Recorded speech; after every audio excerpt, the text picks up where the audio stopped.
Hello friends, welcome back to my channel. My name is Amelia and today we're going to be going straight into some reading journal content. This is not my reading journal, this is just a book that I'm using for putting out ideas for you guys, as today we're going to be talking about 10 ideas for your reading journal beginning of year setup. Not specifically ones I've used in mine, but just ideas that you might need to use in yours. So we'll just go ahead and get straight into it.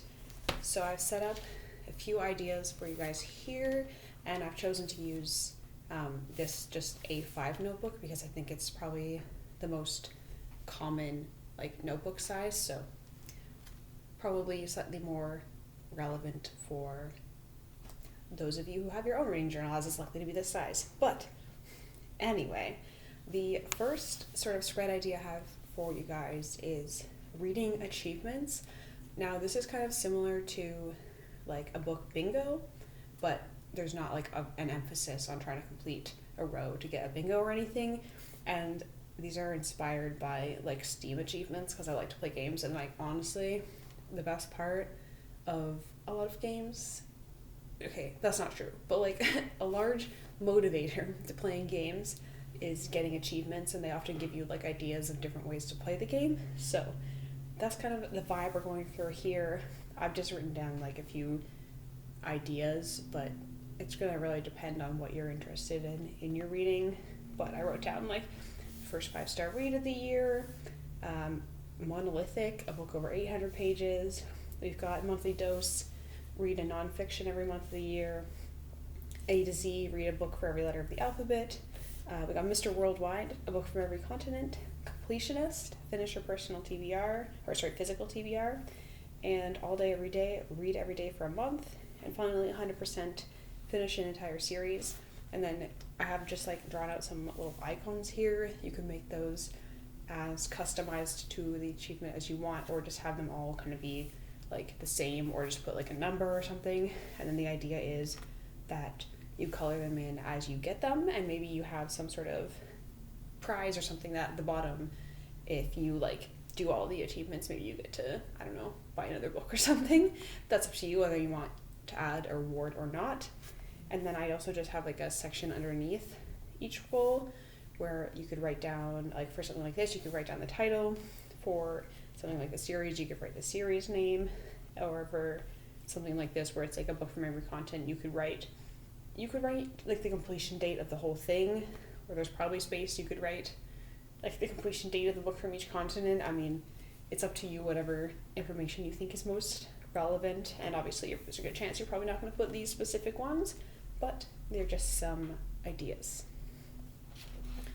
Alright, on the next page, we're going to start with this page. This is our book source race. So the idea here was that you can keep track of where all the books you're reading are coming from, but also if you specifically want to, for example, increase the amount of books you read from the library, you have this little track here, and the idea would be to each book you read from each source, you fill in a square.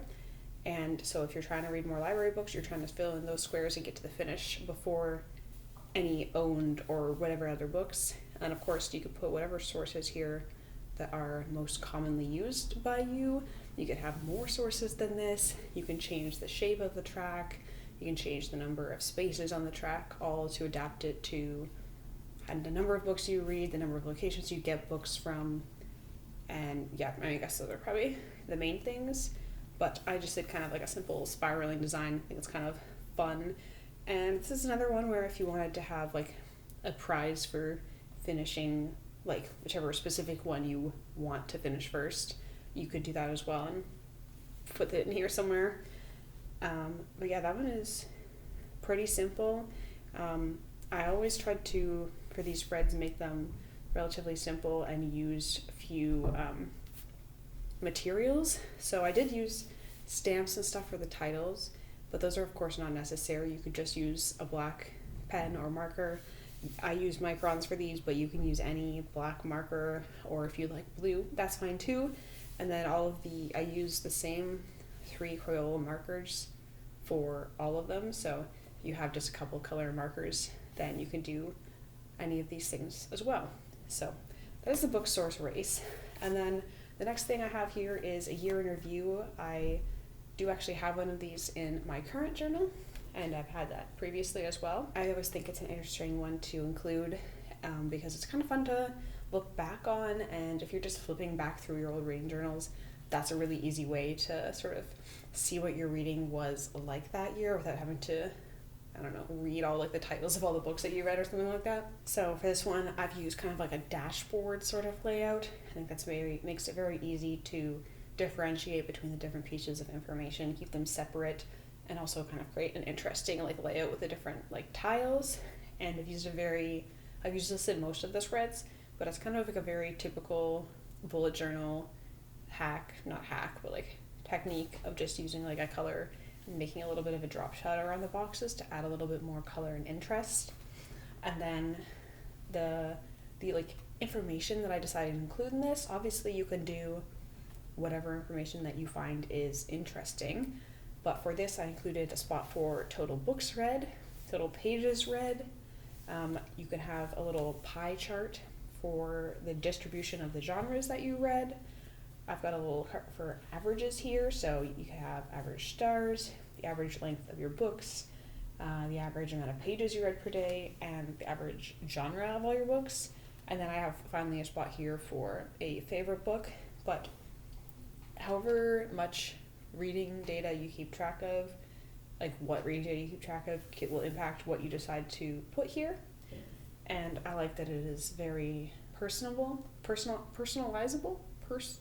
You know what? Anyway, we're gonna swiftly move on past that. We have a simple little books bought tracker here. This is just kind of if you are one of those people who want to maybe limit the number of books that you buy, or at least just keep track of it so you're being more mindful and you don't like accidentally buy a bazillion books in the year. So we have a section here for the title. I also just like wrote the author in here, but you could have a section separate line for author, but if the title is really long, I feel like it's kind of easy to just drop the author and you'll still know what the book is, so that's why I just left it as one column there. And then we have a spot for the date purchased. Also have a little column for received, so that's like if you ordered it online and you just gotta make sure it arrived. That's not usually a problem, but you know. And then just a little column for read, so that you can at least see if maybe you did buy a lot of books, but you also did read them all. So I think actually this might be something that I go back and add to my reading journal, because I honestly couldn't tell you how many books that I bought this year. I feel like it's a decent number, and I would kind of like to know, just as like a budgeting thing. It's like if I'm buying a lot of books every year, maybe I need to be a little bit more accountable about that, and if I can see the number of them staring me in the face, I'll probably maybe I'm going to change that to a maybe, might tone down on the number of them. And actually in retrospect, I think I probably should have included a column here for number, so that you can easily see at a glance how many that you've actually bought. I don't know how I managed to forget that. That seems like kind of an oversight. All right, and then on the other side, I have a tracker that's not specifically for reading, but it is a reminder that if you are a writer or trying to get into writing, that kind of thing, you can include that kind of thing in your reading journal as well, especially if it's like you're mostly like keeping track of writing all that kind of stuff on like your computer, which you know probably most people are, but you want to have some sort of like physical way to keep track of it and like check stuff off. It's more satisfying, I find, when you're doing it physically. So you could have a little like writing tracker in your reading journal. So I just have a very simple setup here. We got like a spot for where you could put the title, and then just like kind of a generic to-do list. So I wrote like figure out how to add more tension and expand world building, and then also have like chapters here, and this for a label for what draft you're on, and then just all like the different chapters. You can check them off as you revise them, and you could have multiple of these based on the draft you're on, and you could probably actually also put the draft up here instead of putting it here, just so that it, you know, shows that this whole page is for that specific draft. But again, you can change up what you want to put here depending on what information you're looking to track, but it's just kind of a reminder that like I feel like writing is close enough to reading. You know, they're both book adjacent, so you can definitely make some room for writing trackers or information in your reading journal. All right, and then here we have a pretty simple page. The idea is just a year and quotes. So not often, but I annotate my books sometimes, but I rarely look back through them. So any really interesting things that I find, I'm not going to see again until I do end up actually going back and rereading it or looking back through it. So I think it could be interesting to have a page where you write down quotes that really stand out to you. It'll be easier just kind of, if you want to come back to and get a glimpse of things that really inspired you or moved you that year, it's easier to see. And yeah, just as kind of like a little reminder of like the year, like what the vibes were, what stood out to you that year, what made you feel something that year, because obviously that can change. And you could do like little squares and stuff for here as well, but I just let the quotes be kind of free form. It also is like you have to kind of know how long they're going to be if you're going to use squares, so you would kind of have to add them in as you went and as you knew what quotes you wanted to write down. But that is of course a possibility, but I just decided that I think they look nice this way, and I added color as like a highlight just to like help separate them from each other. All right, and next we have a monthly review page, and you might be thinking, I thought this was yearly pages, and yes it is, and I'm actually thinking of doing this in my reading journal, going back and adding it in, of having all the monthly pages at the beginning of the book, so like not like all the monthly pages, but like the monthly review pages, so you would have all of them in one spot together, and it would be really easy to like flip through and compare all the months to each other. So that's something I'm really thinking of doing in my reading journal, which is why I decided to include that in this video, in case you wanted to do that as well. So I've kept it relatively simple here, and I think if you were to put your monthly reviews in your yearly section and have them all next to each other, you would want to keep track of you would want to have the same sections for every single one, so that it makes sense that they're all together and that you're like specifically comparing stuff. So obviously you've got a spot for the month, and then I have a little section for the books read, because I think I often actually forget what month I've read stuff in, and then I have to go look for the actual like book page, like book the entry, and this is kind of like an easier way to see that at a glance. Oh my god, today words. Then we have a spot for the average star rating. We have a sort of general stats section. I think in retrospect I would have lined up all the stats like right aligned and then kept this left aligned so that you can pick them out more easily, or you could highlight them. But the stats that I wrote down in here are days read, the lowest number of pages read, so that's like for a day, the highest number of pages read, also for just like a day, the average pages read per day, the number of authors that you read from. Here I put the male-female author ratio, but I think you should probably also add like non-binary or other gender identities. I mean, it's definitely less common to find books by them, but I do think that it's something I'd probably include going forward. And then also most read genre and the highest rating. And then I actually keep track of how many pages I read each day that I read, like the day number and then the number of pages.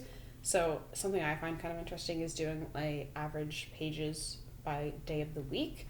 This is not actual real data, by the way, for like any of this. I just kind of put it in for the sake of being able to see what I'm kind of talking about. So that's a fun graph I like to include, is the pages by weekday, like averaged out. All right, then we have a little diversifying reading tracker. So if you want to get out of your comfort zone a bit more in your reading and try different things, it could be a fun way to sort of track it. They just have like little, I don't really know what you call this. It's almost like a bar graph, but not really. So you can have any different headings here for the area that you want to diversify into. So I have non-cis male authors here, different genres, different country of origin. That would be like for the author, or I guess even just the book in general. And then I also have just like random finds, so like that just means like reading books outside of what like BookTube or Book Talk or whatever platform recommends. So, finding random books in the library or the bookstore that are different and interesting, So you would just, of course, fill in each square until you get to your goal. Again, if you have some sort of motivation you want to put for achieving your goals, feel free to put that there. Maybe you get a cookie. I don't know. That's up to you. But that is a pretty simple spread, and it's really just for if you feel like you're reading a lot of the same type of thing and you think that you would benefit from getting outside of that reading zone, I guess. I think we all probably can. Right, then we have another kind of simple one. It's like for a reading challenge would probably also help you get out of your comfort zone a little bit, just trying to find titles. That is a reading A to Z. You will notice there is no Z. That is just partially because there are not a lot of books, I don't think, that the title starts with a Z, but also I kind of just messed up counting out the spaces and the number of letters in the alphabet, so no Z. X would probably also be a very difficult one, so you may want to exclude potentially some of the end of the alphabet. You could probably find a Y book. X, Z, and V might be pretty difficult though. Also Q would probably be hard, but I guess that's kind of part of the challenge. So for this, I just did, of course, simple title and then a book for every letter. There is probably enough space to write titles here if you write small. You could also make these squares smaller if you wanted more space for the titles, or make them bigger and write the titles in the square, but I feel like this is a very sort of clean, easy to see layout. And yeah, I do think there would be room for a title unless you're reading something with a really long title. So yeah, that is the reading A to Z. And then the final one is pretty simple. You probably may have seen some variations on it before as well. And that is, of course, just a monthly favorites page. Now, I haven't actually used one of these before. I usually do a book bracket, and I have that as well this year. And you kind of end up having monthly favorites when you do that because you are comparing each month to find the best one and then put them against each other. So that kind of fulfills a similar purpose. But if you don't want to do that, or if you want to have something else in addition to that, you can do a monthly favorites page. So I've seen people who print out the pictures, but I was trying to, provide options for very minimal supplies for these spreads. So for this, I just did 12 different boxes, using the same 3 colors to do little headers for the title areas, and then of course just writing each month of the year in one box, and plenty of space for you to put the authors and the titles of every favorite book of the month. So that is 10 ideas for your yearly setup for your reading journal. You can of course adapt them however you wish to be more personal, but this is somewhere to start if you were looking for some more ideas. And yeah, that is all that I have for you today. So thank you so much for watching. Consider subscribing if you enjoyed this video, and I will see you next time.